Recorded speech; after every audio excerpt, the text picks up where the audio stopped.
O cofre histórico. No início do século XVIII, enquanto o Império Britânico consolidava seu domínio sobre as águas do Atlântico, um homem chamado Richard Taylor surgiu como uma figura que a história oficial tentou apagar. Diferente dos vilões caricatos, Taylor foi um herói para os oprimidos das marinhas mercantes, um líder que organizou um sistema de justiça paralela onde os marinheiros explorados podiam finalmente se vingar de seus capitães abusivos. A narrativa oficial o rotulou apenas como um monstro sanguinário para desencorajar revoltas, escondendo que o tratamento dispensado aos seus prisioneiros seguia um código de conduta rigoroso e, muitas vezes, surpreendentemente democrático.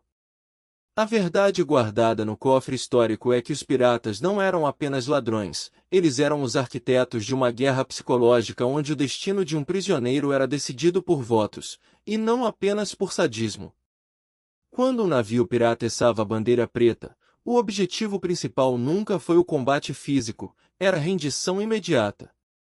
Para que isso funcionasse, os piratas precisavam cultivar uma reputação de terror absoluto. No entanto, o que acontecia após o grito de rendição é onde a realidade se afasta do mito. A primeira coisa que os piratas faziam com os prisioneiros não era jogá-los ao mar, mas sim realizar um julgamento. Eles reuniam a tripulação capturada e faziam uma pergunta fundamental aos marinheiros: como seu capitão tratou vocês? Se a tripulação testemunhasse que o capitão era justo, ele era frequentemente poupado e até recebia um recibo pela carga roubada para apresentar aos seus donos. Mas, se o capitão fosse um tirano, o seu destino era selado com torturas que desafiam a imaginação. Uma dessas técnicas, raramente mencionada nos livros didáticos, era o chamado tsuar. Os piratas cercavam o capitão prisioneiro com velas acesas entre os mastros e o forçavam a correr em círculos enquanto era picado por facas e instrumentos pontiagudos ao som de gargalhadas e música. O objetivo não era a morte rápida, mas a humilhação e a exaustão total. Outro método brutal era o voodoo, onde uma corda era amarrada ao redor da cabeça do prisioneiro e apertada com uma alavanca até que os olhos saltassem das órbitas. Isso era usado principalmente para extrair informações sobre onde o ouro ou as joias estavam escondidos. A tortura pirata era cirúrgica, ela servia a um propósito econômico ou a um senso de justiça de classe. Entretanto, nem todo prisioneiro era visto como um inimigo. A pirataria sofria de uma escassez crônica de mão de obra qualificada. Se você fosse um carpinteiro, um médico ou um navegador habilidoso, você era um prisioneiro de alto valor. Esses homens eram frequentemente convidados a se juntar à pirataria. Se recusassem, eram mantidos em ferros, mas raramente mortos, pois eram essenciais para a manutenção do navio. Muitos dos piratas mais famosos começaram suas carreiras como prisioneiros que perceberam que a vida sob o Código Pirata, com comida melhor, divisão igualitária de lucros e direito a voto, era infinitamente superior à escravidão assalariada da Marinha Real. Mas e a famosa prancha? Investigando os registros de tribunais navais de 1720, descobrimos que caminhar na prancha é, em grande parte, uma invenção literária posterior. O método real de execução no mar era o quilhauling, ou quilhamento. O prisioneiro era amarrado a uma corda e puxado por baixo do casco do navio, de um lado para o outro. No trajeto, o corpo era dilacerado pelos crustáceos e cracas afiadas presos à madeira, enquanto o homem lutava para não se afogar. Era uma morte lenta, pública e agonizante, projetada para servir de aviso a qualquer outro navio que visse a cena à distância. A pirataria também tinha um lado burocrático e financeiro surpreendente no tratamento de prisioneiros de elite. Se os piratas capturassem um governador, um oficial de alto escalão ou um comerciante rico, o prisioneiro tornava-se um bilhete de loteria. Eles eram mantidos em condições relativamente humanas enquanto negociações de resgate eram conduzidas através de intermediários em portos neutros. O capitão pirata Bartholomew Roberts, conhecido como Black Bart, era particularmente metódico nisso. Ele mantinha prisioneiros valiosos como reféns para garantir que as autoridades locais não atacassem seu navio enquanto ele estivesse ancorado para reparos. O prisioneiro era uma moeda de troca política. Existe também o mito de que as mulheres prisioneiras eram automaticamente condenadas ao pior destino possível. Embora a violência ocorresse, muitos capitães piratas impunham regras rígidas contra o abuso de mulheres, não por moralidade, mas para manter a ordem a bordo. Brigas por causa de mulheres podiam destruir a coesão da tripulação, o que era fatal para um navio fora da lei.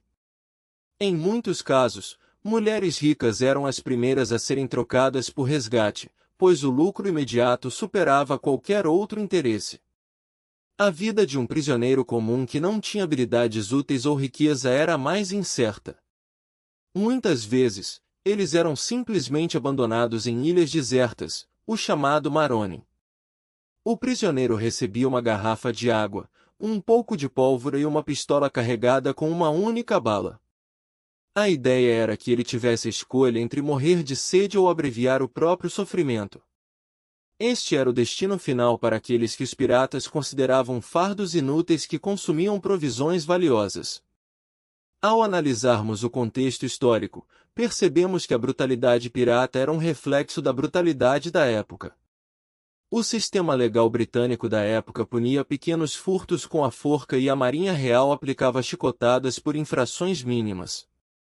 Os piratas apenas levaram essa violência para fora das fronteiras da lei, usando-a como uma ferramenta de marketing. Se um capitão mercante soubesse que os piratas que o perseguiam eram conhecidos por torturar quem resistia, ele provavelmente baixaria as velas sem disparar um único canhão.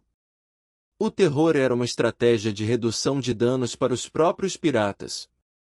Um detalhe revelador que poucos conhecem é o dia da limpeza que ocorria após as capturas. Prisioneiros eram forçados a lavar o convés e realizar as tarefas mais degradantes, como uma forma de inverter a hierarquia social. O marinheiro que antes era chicoteado pelo oficial agora via esse mesmo oficial limpando seus sapatos sob a mira de um mosquete.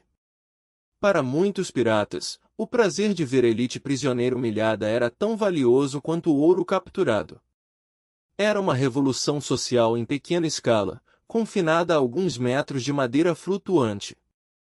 O fim da Era de Ouro da pirataria trouxe um tratamento ainda mais severo para os piratas capturados, o que gerou um ciclo de retaliação.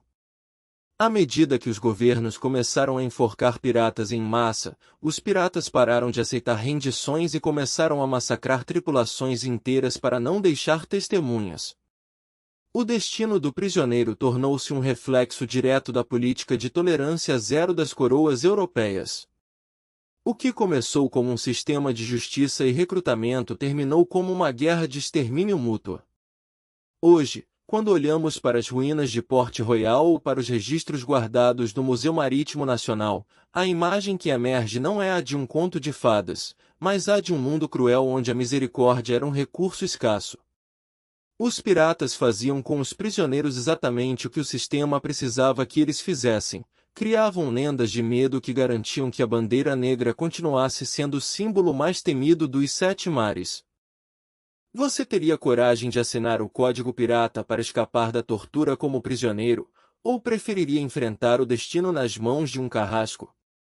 Se essa investigação trouxe uma nova perspectiva sobre a pirataria, salva esse vídeo para mergulhar nesses detalhes históricos sempre que quiser e inscreva-se para mais curiosidades aqui no Cofre Histórico. Ainda há muitos segredos submersos esperando para serem trazidos à superfície. Até a nossa próxima investigação. Inscreva-se no O Cofre Histórico.